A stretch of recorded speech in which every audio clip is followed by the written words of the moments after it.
നാടുകൾക്ക് നേർവഴികൾ ഓതിത്തന്നോനേ നല്ലിടയാ ശ്രേഷ്ഠത കേണിടുന്നു ഞാൻ.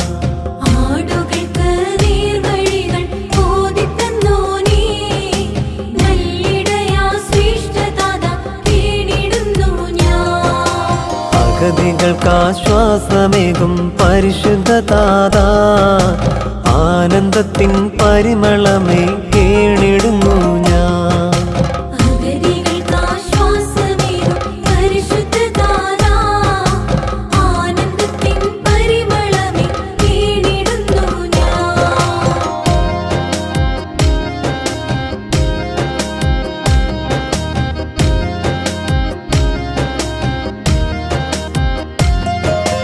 പരിമളതൻ കാവൽക്കാരാ താപസ ശ്രേഷ്ഠ